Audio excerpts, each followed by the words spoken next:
Yeah, warm welcome also from me. My name is Inken, and it's my pleasure to be one of your hosts of the Library Collective. Every Sunday, at the same time, with the same link, we open our safe space of empowerment because we love to inspire you to practice self-care on a regular basis, to just be connected with like-minded people, and to pause a moment before your week is starting. And every session is unique, tailor-made for you guys. And I feel really, really blessed that we have always amazing people coming to us that want to co-create and that want to shine their light on the Lightwire Collective.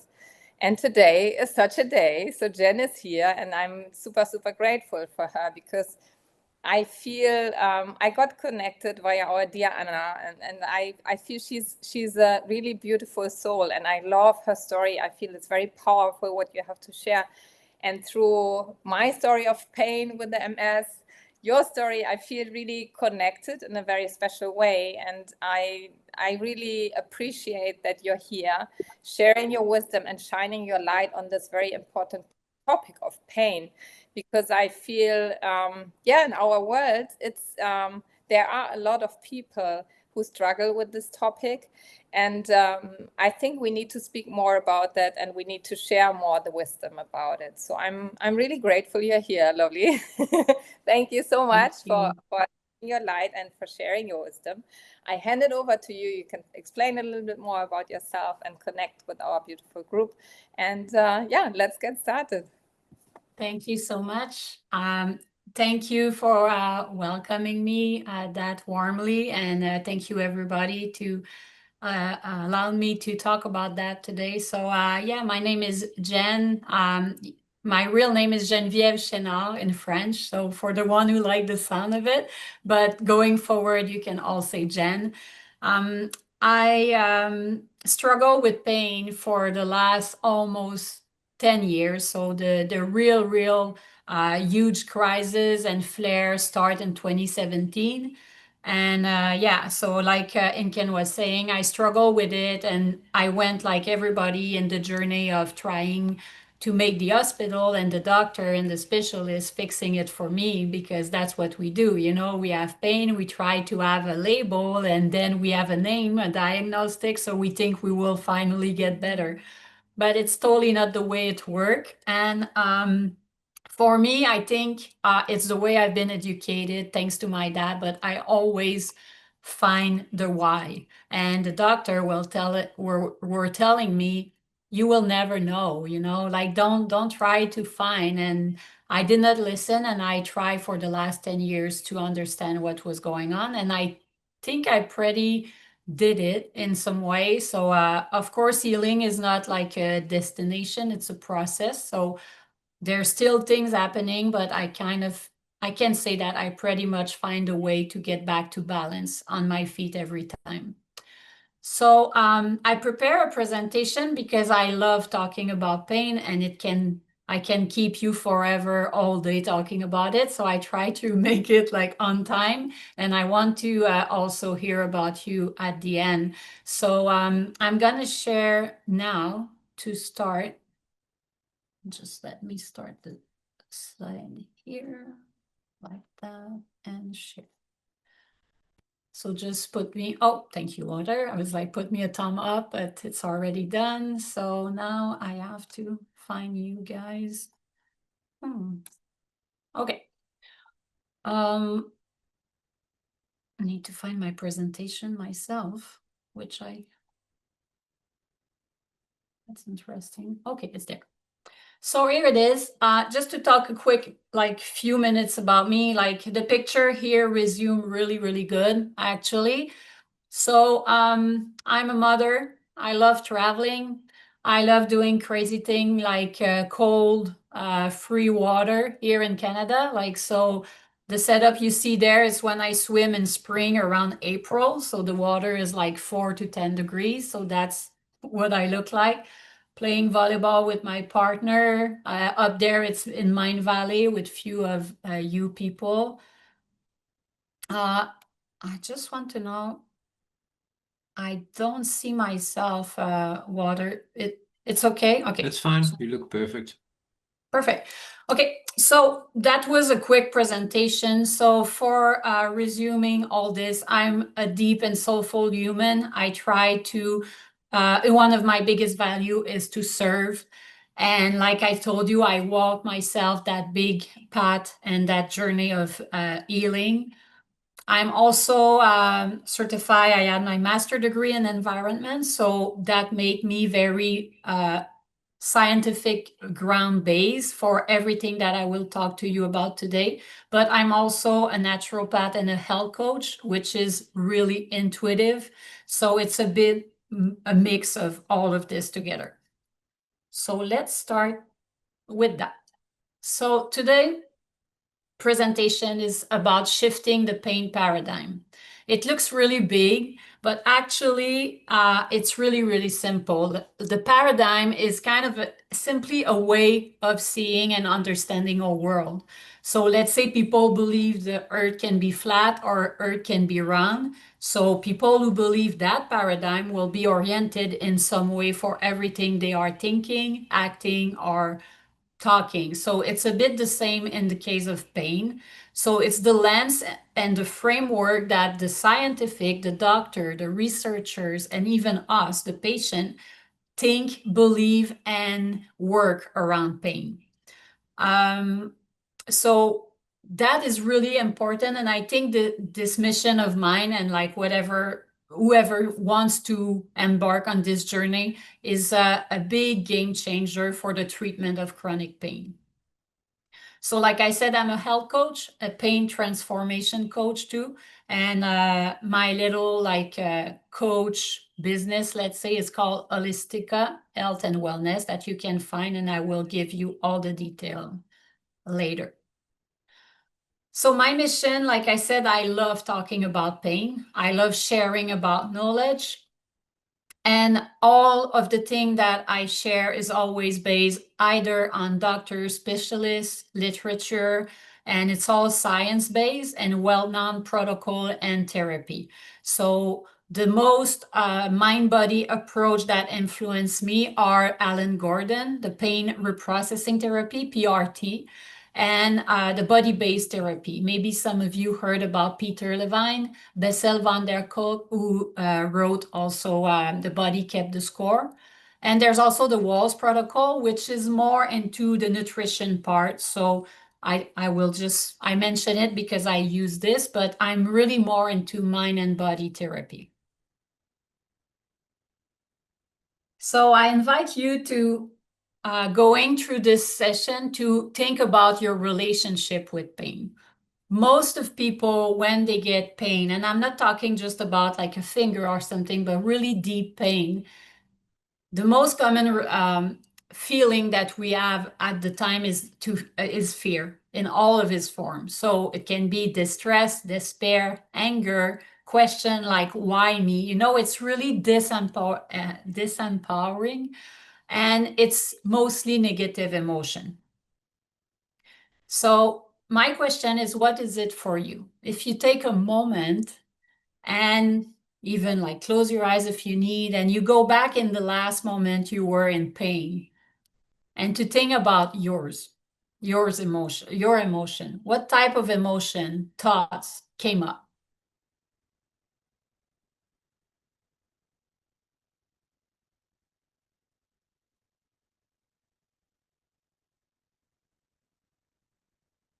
So I will not take the time now to share, but you can keep this in mind along the presentation and we can talk about it later.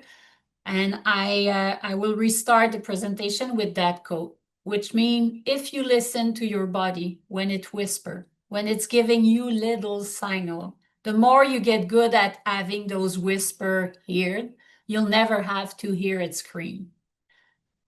And unfortunately, I don't have I try with ChatGPT and everything to find the odor, but the quote is really profound because so many people are disconnect from their body and they don't hear the whispers and they end up like in pain and not knowing what's going on and think that it just builds up suddenly when it's not. Today's talk will be about those 4 sections. So to understand better pain, we will just go through a little bit of definition and more science-based thing. But I think it's important because I think no one really stopped to define what is pain. You know, it hurt. We know that it hurt, but what it is and what's happening in the brain and the nervous system, it's important to just have a little glimpse of it. And then from there, we will understand how pain has been misunderstood for so long. What's that misunderstanding? And from there, we will identify the real root cause of the chronic pain. And again, it's my vision for sure, but you will see it's all going with the mission of changing that paradigm. And we will see how all of this is a huge game changer in our healing journey. So let's start with the pain fundamental. So the definition and the meaning looks a bit like that. If you look in all the literature, the common mainstream definition of pain is treating, always. It will always be like that. First, it's a sensation, like any other, like good one or bad one you can have. It's a feeling we have inside the body. It's always a signal from the brain, and it's always unpleasant. You will understand why. So I put like a fire alarm under it.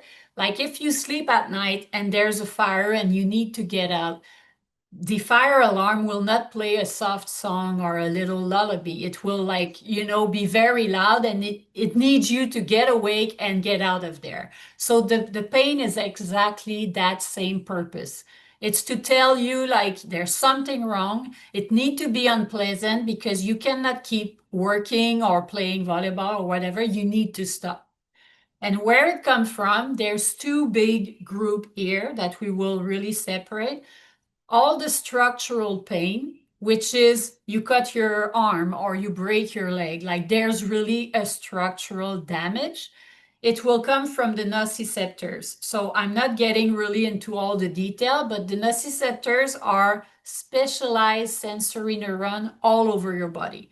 And their role is to, when they get cut or something, they react and they send a message to the brain. Not a pain one. They just say to the brain, hey, something's happening down there. I think Jen break her ankle. We need to do something. So it's a program response in our brain. And the brain, when it receives it, it sends a message of pain to the ankle. And that all of this is to protect us in order to say, hey, stop whatever you're doing. Let your body rest and fix it. So that we will see a bit later that it's coming from million of years.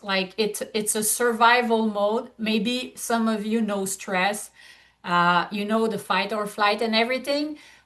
We all say there's good and bad stress. Why? Because stress is there forever in order to help us to survive. Same for pain. It's the same kind of part of the brain and same functioning. Then that is a structural pain. When you fix it, you heal, your body heal, fix the broken part, you're good to go. The pain is not supposed to stay. It's the signal. When the signal is heard and everything is fixed, the pain go away. Why is that we have chronic pain? It's the second one. So for some reason, the brain stay in alert mode. If the signal was just keeping and keeping going, and then it's kind of a high state of alarm in the nervous system, and the brain misinterpreted the signal and send pain over and over. The signal never stopped. So that's basically the starter to understand what's coming next. There's also a reputation issue. So pain isn't the bad guy, but everywhere we see it. Look at the industry. We have painkiller. Think about the word. We want to kill the pain. We want to make it disappear and get rid of. But pain is the body messenger. It's nothing more than that. It's just like a signal from your brain. It's a survival mechanism like we saw just before. And the poor guy, the only one thing that he wants is to be heard and be seen. As soon as you do it, the pain reduces. But we are so in fear and everything that we just like, oh my God, it's so hurting, and we want to get rid of it. So the reputation issue is like one of the big things among the patients who have chronic pain. And I love to do that dashboard analogy with people because I'm sorry here, there will be like a bit feminism, but like a lot of guys take care a lot about their car. I don't know that much girl who do the same, so that's why I pretend like the guy. But when they see like something like that, like in the dashboard, they just go crazy and they go to the garage right away because they have to fix it. You know, their car like worth a lot and they don't want the car to be broken. But guess what? We have the same signal for our body, but we can change body. We can change car when the car is, we need to get rid of it. But the body, we have it for the whole life. And the dashboard analogy, it's the same. When we have either a charging signal or temperature signal for inflammation in the body, or the brake signal is, hey, I'm not able to go in the parasympathetic anymore. You know, something happened. You have to change something in your way of living because I'm always on sympathetic and like I'm just on fight mode right now. Like you need to address something. The charge one is like, you know what, for some reason you push too much. You push us too much and I'm not able to charge anymore. Either you don't sleep properly, either you don't feed properly. But right now I use the reserve and I will not be able to do it for a long time. So we need to stop and go to the garage ourselves, you know, and fix that. Because if not, we end up with the last one, which is check engine, and that's the last call. And that I can compare this to cancer because this is you listen or we both die, you know, it's like the very last one. So that with the first slide, we talk about what is it? It's a signal. We have to listen and everything. But what about the misunderstanding? The problem is that we all, patient, doctor, search, everyone who talk about pain, we always look automatically for a structural damage. Like we have pain, we will automatically think, oh, what did I do last few days? Or did I push too much? Or like never we will think, is it a real pain or not? Of course, we feel it, you know, so it's there, it's all over the body.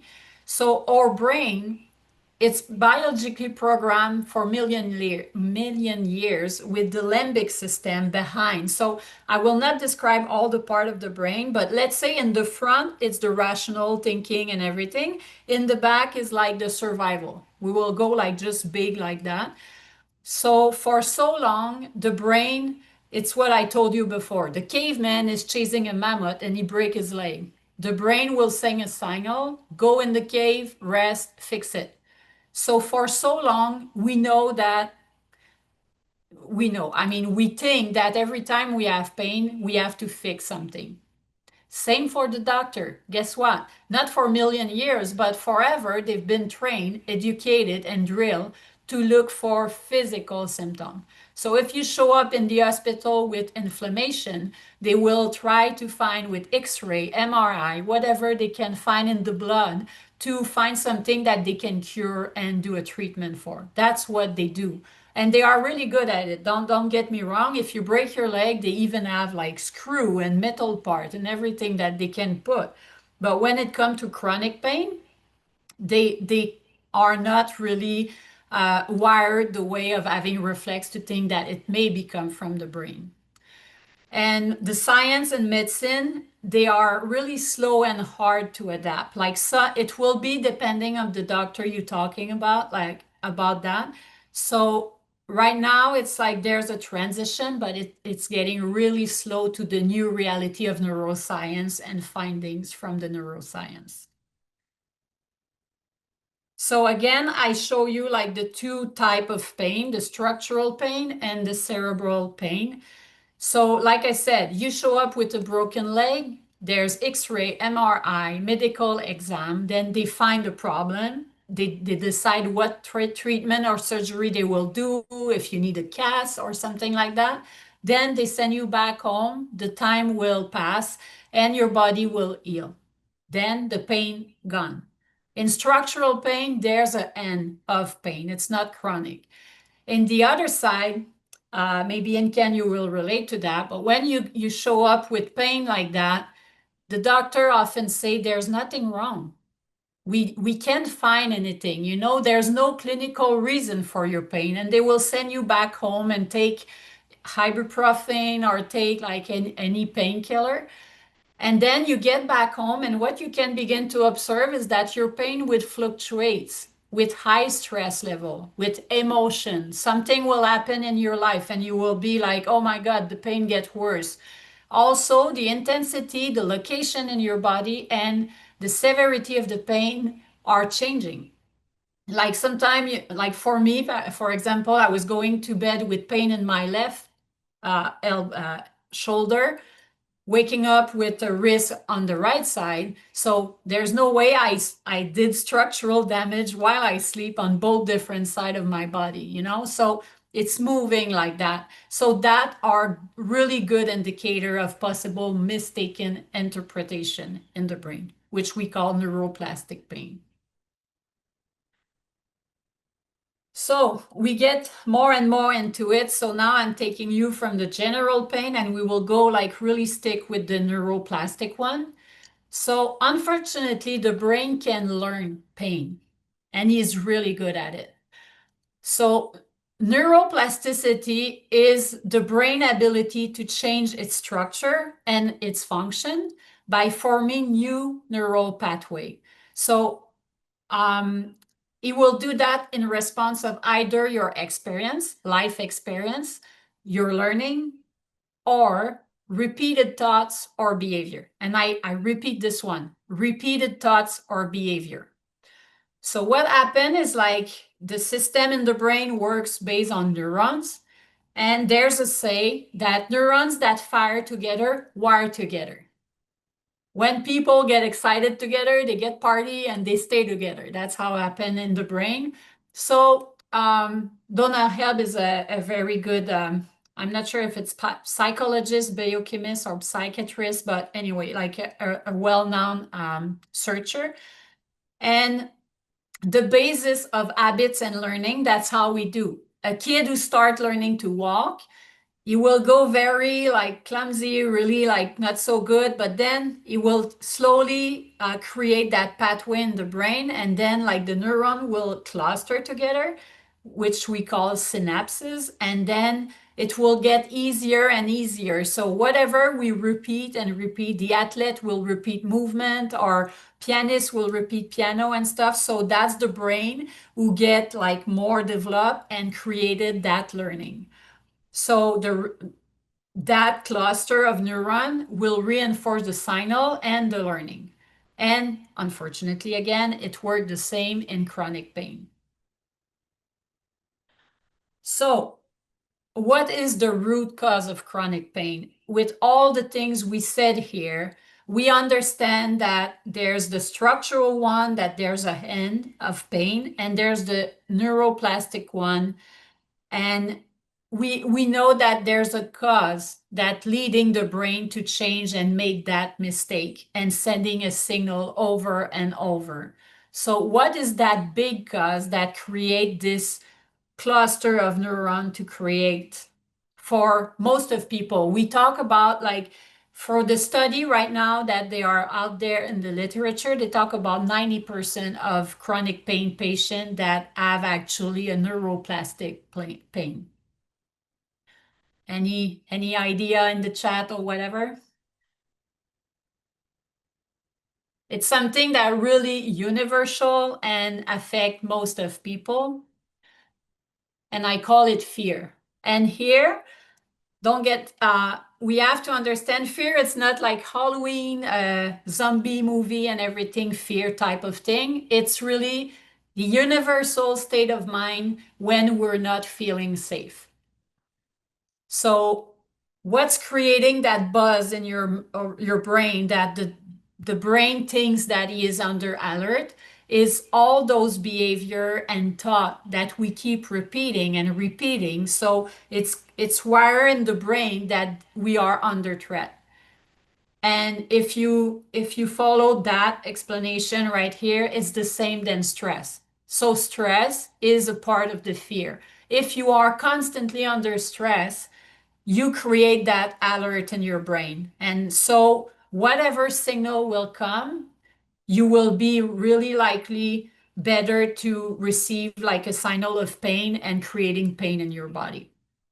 So everything that sets up the brain in state of alert we will include it in the fear.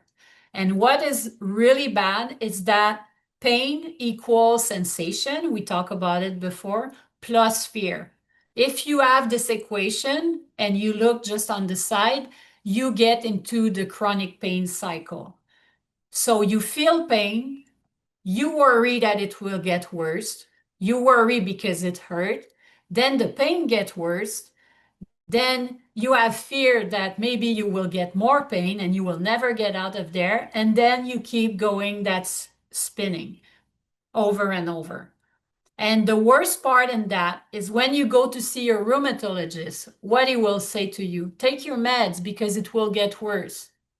Or at least it could get worse. So it's putting in you like even more fear and more state of mind. And he just encouraged that. And that's why one of my missions is to talk a lot with the doctor to tell them to not do that, because they reinforce that fear and they just increase the pain itself. And then they want to give you meds, but the meds act on the body, not the brain. So they totally don't fix the problem. So you get back home, you spinning fear, and then 10 years further, you have another diagnosis because there's other and other, but all of this is not talking together because we don't treat the body. We have to treat the mind first. When I talk about that, a lot of people, and mostly they are the most stressed and more fear people, but they look at me and they're like, I don't have fear. Like, let me think about it. I don't feel like my pain is coming from fear. I don't find any fear. And I'm like, really? Like, let's look what fear looks really alike. So any kind of pressure, control, avoidance, perfectionism. So just look at the list right there. Who doesn't worry in life? Like worry about your pain, first one. Worry about the international news, the war, the work, the children, the puppy, the future, the planet. Like people worry all the time. People pleasing. When you try to please everyone, what you're fearing is to fear of not being seen, not being accepted, not or being rejected, which is worse. And I like the should statement.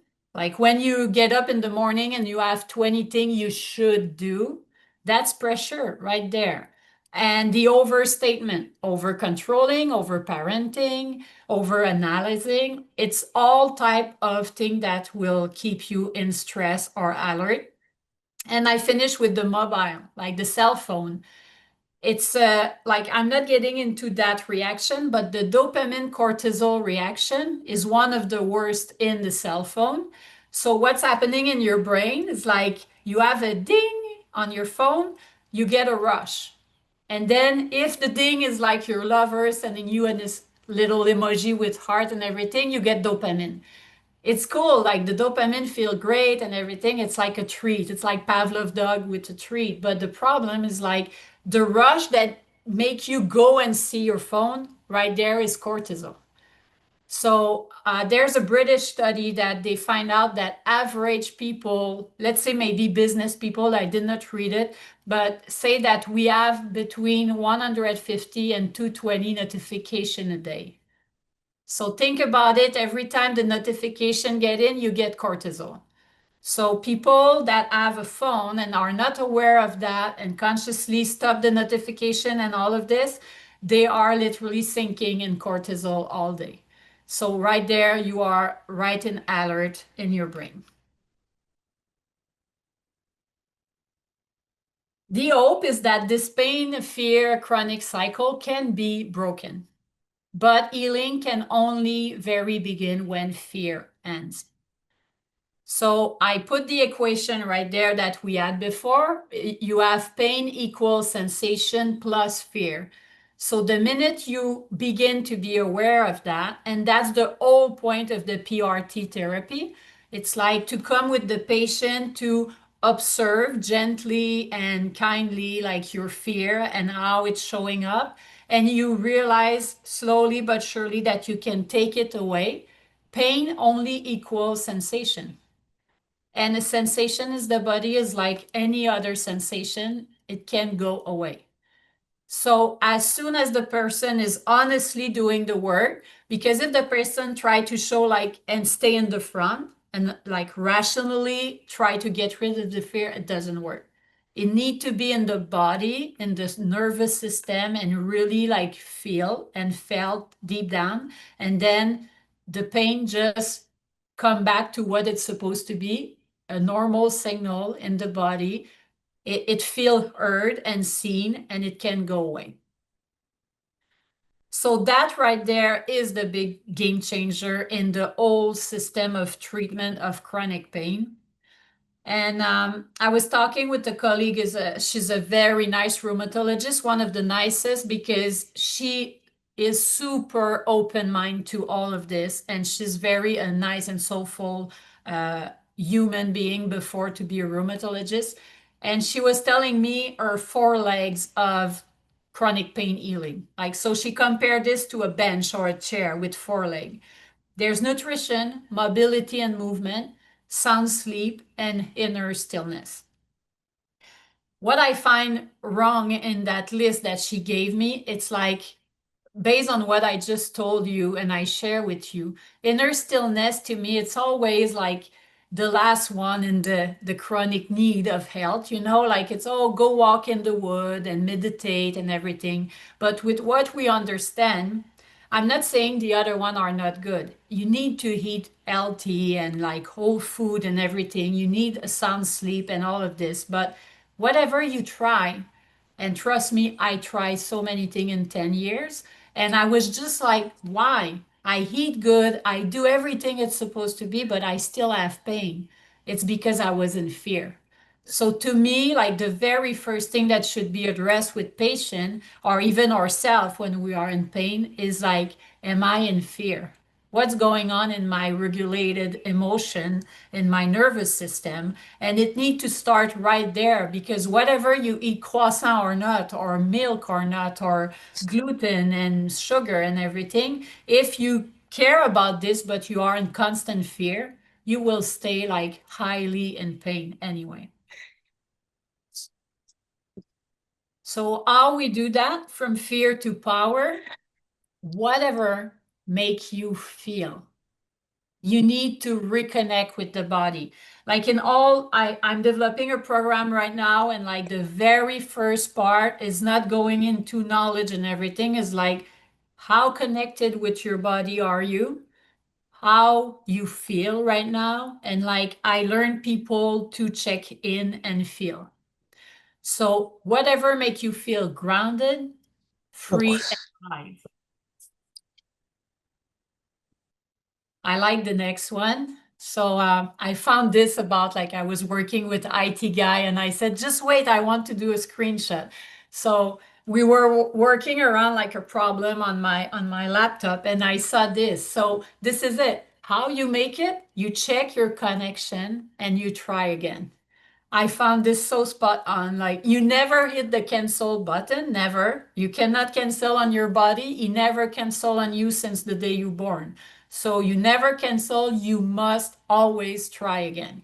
So people tell me, yeah, I try meditation. I'm not good. Try again. Don't judge. Try again. Like, did you check in today? Did you just relax and breathe? Like it's always that check your connection over and over with your body. The body got all the answer.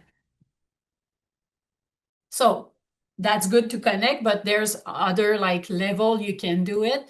So up and aware. I like that code too. Rising awareness. That's the biggest point. Be kind, be curious, and be light.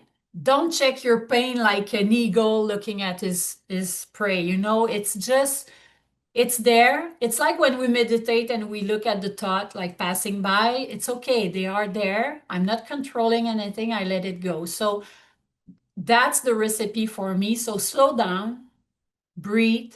Look at this little girl, like she's funny, she's naive, she got her headset and she listens her body, she's like hugging herself and like she's eyes closed. So just make the time to your body. Remember the quote in the beginning, you need to hear your body whisper. Whisper is really, really like we can barely hear it. So if you want to hear the whisper, not the scream, you have to go in the quiet with your body and no talk with it. The little girl, after she got a magnifier, be curious. Whatever you feel inside, just try to go and see, oh, what's this? No judgment, nothing, but just trying to understand. And the last one is to be quiet and peaceful, not take this as a big process of inquiry and investigation, just observe. So you remember I told you anything that makes you feel and connect to your body. So I put a list like you can watch on YouTube and everything. There's so many body awareness practices, breath work. I know that Mr. I can like his name is so long, but the author of Body Kept the Score, he likes yoga for all the trauma healing. For him, yoga is perfect because like there's movement, there's breathing and everything. But for others, yoga will look like military. Like, my mom hates yoga. Like she's pushing the posture and everything and she gets super overwhelmed. So for her, it's not good because again, everything that make you pressure, boom, you get back in state alert in your brain. So yoga is not the best for everyone. Qigong is amazing. It's basically moving really slow and it's with the energy, the breathing. So this one, I really recommend it a lot for everyone. And then you have all kind of somatic work, stretching, meditation, visualization. So all of this, and I put the therapy also, body-based therapy and PRT therapy. Those two therapy are based on making you feel safe. The key word for everybody in pain and chronic pain is make your body and your brain feel safe again. Like this is the only thing. And you would have no idea how many people out there doesn't feel safe.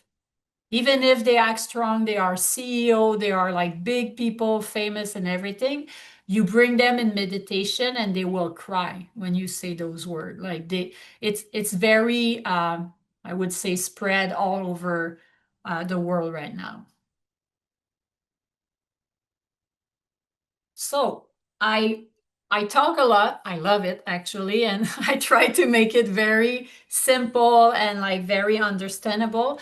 But for now, I would like to end that presentation with a little gift for you and for your body.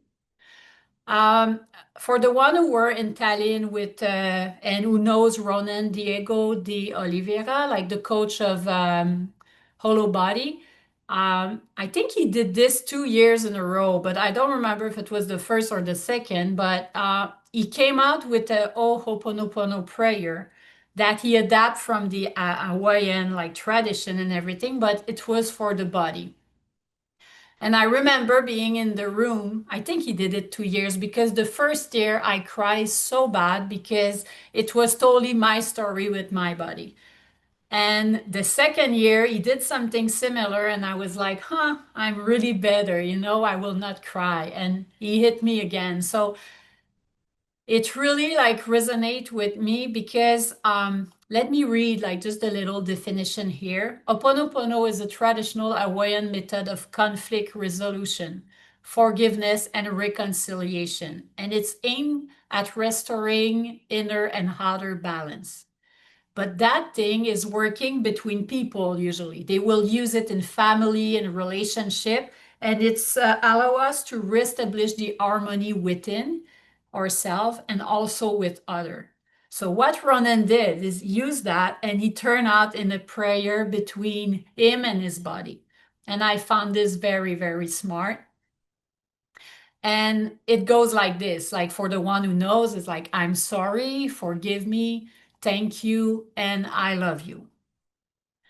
So you can close your eyes if you feel to, or just like take a nice position, comfortable. And I would like to start a gentle music and I will read along. Just let me wait.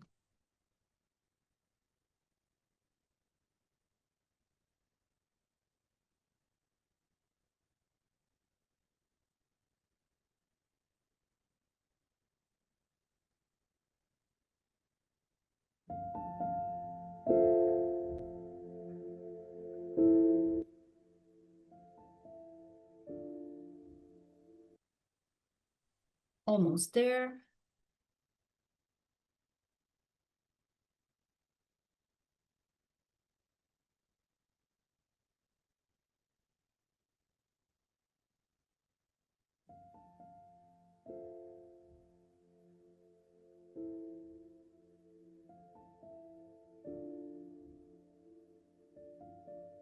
Okay, here we go.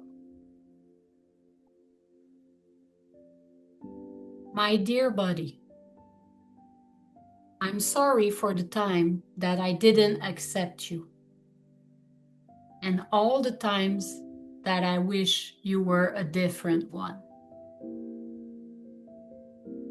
Forgive me to have forget that I choose you exactly the way you are, and that you choose me so that we can grow and evolve together. Thank you for your patience and for always showing up, no matter what. I love you. My dear body, I'm sorry for not caring for you as much as you deserve, for not listening to you and all your signs, or even mistreating you.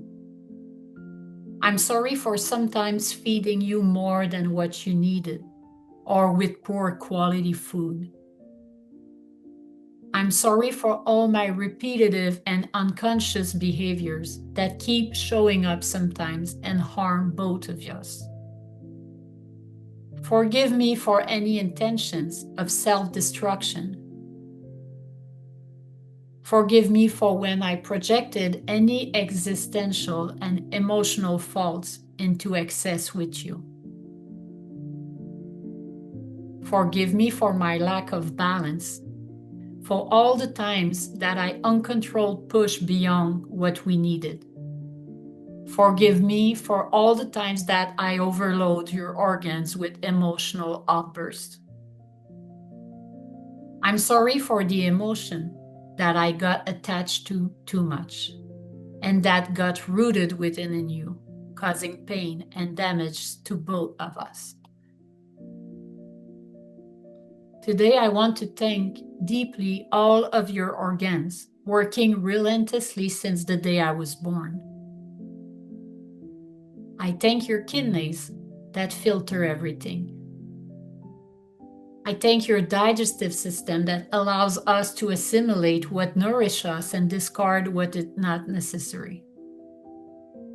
I thank with all my gratefulness your heart that pumps blood, ensuring perfect functioning of all our body and all our organs, starting beating magically one day while I was still in our mother womb. I thank your respiratory system, which allows life and the expansion of this magical connection with that tiny part of that cosmic force within us. Thank you for the all 60 trillion cells that form our body, each with consciousness and individuality, that live inside us and work relentlessly for us. I thank you deeply for all of it, because all of these parts of your body are part of me, or body, or team, or relationship. With this prayer, I want to give back a little for everything you and them have done and keep doing for me. I honor you. I feel you. I thank you in every single way possible. Here is my way of telling you thank you and I love you. I commit to this moment, to eat consciously, to sleep and rest properly, to purify myself physically and emotionally, and to get the best of nutrition for my body, for my mind, and my spirit. I promise to listen to your signals and to honor your inner wisdom, and to treat you with respect, love, and joy. I promise to not hurt you anymore. And again, I thank you deeply for being my temple, the home and safe place to my soul. I commit to care for you, to respect you, and thank you for always taking care for us. I love you, and I love us.